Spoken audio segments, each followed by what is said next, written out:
A renewed call is echoing across the Tamil homeland and diaspora, from the mothers of the disappeared, urging the European Union to act. Hello, I am Priyatharsini reporting for Tamil Diaspora News.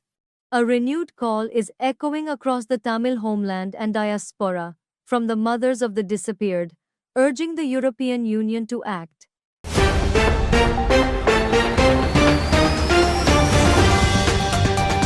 It has now been 16 years since the guns fell silent in Sri Lanka's brutal civil war, but for the Tamil people, especially the mothers still searching for their missing sons and daughters, peace remains elusive. Tonight, they are asking a simple question. What happened to the promise? During the war, the European Union, along with other donor nations, assured the Tamil people that a just political solution would follow. But in the years since, that promise has faded into silence. The negotiations were abandoned. No accountability, no justice, no peace. And now, these mothers are calling on the EU to break that silence. They say the situation in the Tamil homeland is deteriorating, with increased militarization, surveillance, and systemic abuse. They argue this is not peace, it is the normalization of structural genocide. Their message to Brussels is clear: reopen the talks, rekindle the process. The EU cannot walk away from a conflict it once helped frame. And as their daily protest in Vavuniya enters its 3036th day, these mothers vow to continue their struggle until every missing child is accounted for and a lasting political solution is achieved. This is more than a plea. It is a demand for justice. And it comes not from politicians, but from the hearts of mothers who refuse to forget. Here is their 3036th-day press conference, and their gathering to demand justice. Tamil mothers urge the EU to reopen Tamil-Sinhala talks. 16 years of silence cannot be the solution.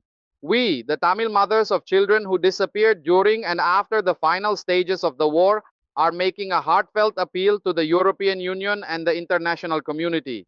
During the war, the EU was part of the collective of donor nations that promised the Tamil people a just political solution once the conflict ended.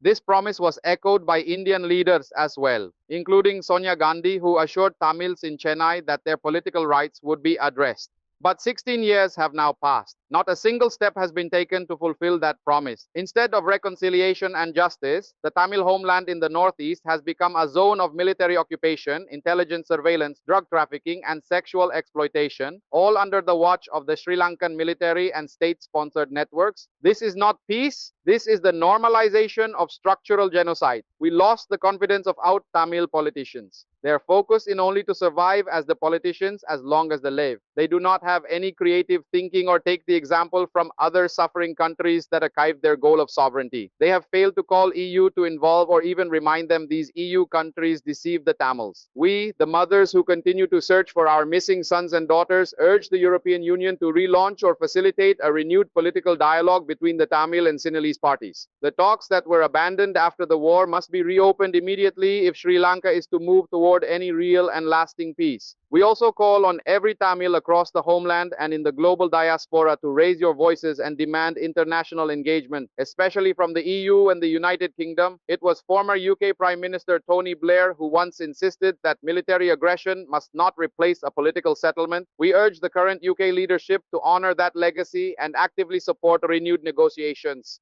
We will be reaching out to European embassies and officials with this urgent appeal. Our struggle is not over. Until our children are accounted for and a political solution is realized, we will not be silent.